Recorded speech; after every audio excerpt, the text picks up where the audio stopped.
میرا یقین مانیے بادشاہ سلامت کہ میں نے ان سے کہا تھا کہ میں آپ کا ایک ایک پیسہ چکا دوں گی، لیکن مجھے تھوڑا وقت دے۔ اس کے بعد انہوں نے کہا کہ اگر تم نے میری بات پر عمل نہیں کیا اور میری بات کی نافرمانی کرنے پر تمہارے ماں باپ کو زندہ زمین میں دفن کر دیا جائے گا اور تمہارے ساتھ بھی ظلم کر کے کونے میں پھینک دیا جائے گا۔ مجھے اپنی عزت کی بہت پرواہ تھی، یہ صرف ایک الزام تھا، اس وجہ سے میں نے یہ الزام لگانے کا ارادہ کر لیا۔ لیکن جب سلطان صلاح الدین ایوبی رحمۃ اللہ علیہ نے بڑے مجمع میں اللہ کو حاضر ناظر جان کر قسم اٹھائی اور مجھے بھی یہ کرنے کے لیے کہا تو میری روح لرز گئی۔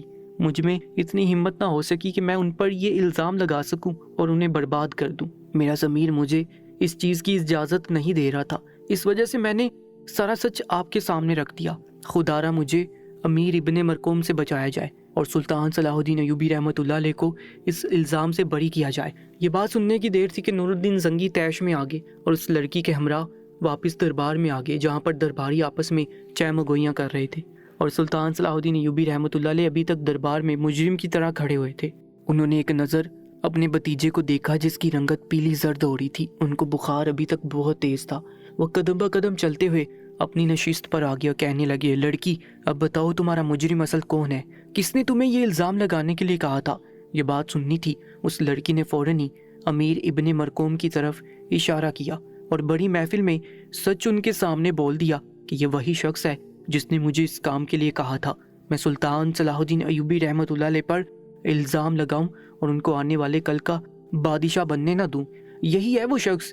یہ بات سننی تھی کہ سب لوگ امیر ابن مرقوم کو نفرت بڑی نگاہوں سے دیکھنے لگے۔ ان لوگوں کا بس نہیں چل رہا تھا کہ سلطان صلاح الدین ایوبی رحمۃ اللہ علیہ پر الزام لگوانے والے شخص کا قتل کر دیں، لیکن نور الدین زنگی کی عدالت میں ایسا کوئی کام نہیں ہوتا تھا۔ وہ ہمیشہ ہی شریعت کے مطابق سزا دینے کے قائل تھے۔ اگلے روز سب لوگوں کو ایک بہت بڑے میدان میں بلایا گیا، لیکن سب لوگ ہی امیر ابن مرقوم کی سزا اور اس کی حالت دیکھنا چاہتے تھے۔ اس نے آنے والے کل کے بادشاہ پر اتنا گنونا الزام لگایا تھا اور اس معصوم لڑکی کو بھی بدنام کرنا چاہا تھا۔ میدان کے اندر بہت دور دور سے لوگ ان کی سزا دیکھنے کے لیے پہنچ چکے تھے۔ جب امیر ابن مرقوم کو اس میدان میں لایا گیا تھا، وہ زنجیروں میں جکڑے ہوئے تھے۔ اس لڑکی کے الزام لگانے کے بعد انہوں نے بہت واویلا مچایا تھا اور خود کو بے گناہ ثابت کرنے کے لیے سرتوڑ کوشش کی تھی اور ہر کسی پر جھوٹے الزام لگائے تھے۔ اس وجہ سے ان کو سپاہیوں کی مدد سے زنجیروں میں جکڑ دیا گیا تھا اور اگلے روز اس میدان میں لے کر آیا گیا تھا جہاں پر ان کو سزا دینی تھی۔ شریعت کے مطابق تمام لوگوں کے بیچ کے اندر امیر ابن مرقوم کو 70 کوڑے لگوائے گئے تھے اور ان کی ساری جائیدادیں ضبط کر لی گئی تھی اور ان سے شاہی عہد بھی لے لیا گیا تھا۔ ان کی تمام جائیداد نور الدین زنگی نے سلطان صلاح الدین ایوبی رحمۃ اللہ علیہ کے نام کرنی چاہی تھی، لیکن سلطان صلاح الدین ایوبی رحمۃ اللہ علیہ نے یہ بات بول کر جائیداد لینے سے انکار کر دیا کہ وہ کسی کا مال ہڑپ کرنے کے عادی نہیں ہے۔ اس واقعے سے یہ بات ثابت ہوتی ہے کہ جو شخص دوسروں کی عورتوں کو غلط نگاہوں سے نہیں دیکھتا، خود کو زنا سے بچاتا ہے، زانیوں سے دور رکھتا ہے، اللہ تعالیٰ ان کی غیبی مدد ضرور کرتے ہیں۔ اس طریقے سے سلطان صلاح الدین ایوبی رحمۃ اللہ علیہ کی غیبی مدد اللہ تعالیٰ نے کی اور وہ سب لوگوں کے سامنے سرخرو ہو گئے اور ان پر سے اس بدکاری کا الزام ہٹ گیا۔ اس طریقے کا ایک واقعہ قرآن مجید میں بھی موجود ہے، جب حضرت یوسف علیہ السلام جب قید میں تھے اور وہاں پر زلیخا آ گئی تھی اور اس کے باوجود بھی وہ الزام سے بری ہو گئے تھے۔ اللہ تعالیٰ نے ان کی غیبی مدد سے نوازا تھا اور ان پر لگنے والے الزام بھی دودھ کی طرح صاف کر دیا تھا۔ کافی دنوں سے سلطان صلاح الدین ایوبی رحمۃ اللہ علیہ کو یہ خبر مل رہی تھی کہ ان کے خزانے میں سے سونے اور چاندی کے ہار مسلسل غائب ہوتے جا رہے ہیں۔ پہل تو انہوں نے اس بات پر بالکل بھی توجہ دینا ضروری نہیں سمجھا تھا، کیونکہ اللہ نے ان کو بہت سی دولت سے نوازا تھا اور ایسے بہت سے سونا چاندی ان کے پاس موجود تھے، لیکن آئے روز ایسے سونا چاندی کے ہار گم ہو جانا ان کو پریشانی میں مبتلا کر چکے تھے۔ انہیں سمجھ نہیں آ رہا تھا کہ ایسا کیوں ہوتا ہے۔ اس وجہ سے وہ کسی کو بھی اپنی کیفیت بتانے سے قاصر تھے۔ آج بھی وہ ہر روز کی طرح ہی دربار لگائے بیٹھے تھے، لیکن آج وہ اپنے بالکل بھی ہوش میں موجود نہیں تھے، وہ کسی اور ہی دنیا میں گم تھے۔ 2-3 بار وزیر نے ان کو دربار کی جانب متوجہ کروایا تھا، ان کی سوچیں صرف اور صرف ابھی خزانے کی جانب ہی تھی۔ بار بار شاہی خزانے سے یہ بات ان کے کان میں آ رہی تھی کہ ہر روز ہی سونے چاندی کے ہار مسلسل غائب ہوتے جا رہے ہیں۔ ایسا پہلے کبھی نہیں ہوا تھا۔ کوئی بھی رایا کا آدمی ہو یا پھر سپاہیوں میں سے کوئی ہو، وہ بھی یہ غلطی بالکل بھی نہیں کرتا تھا۔ شاہی خزانے میں سے چوری کرنا یعنی اپنے لیے بہت بڑی سزا رقم کرنا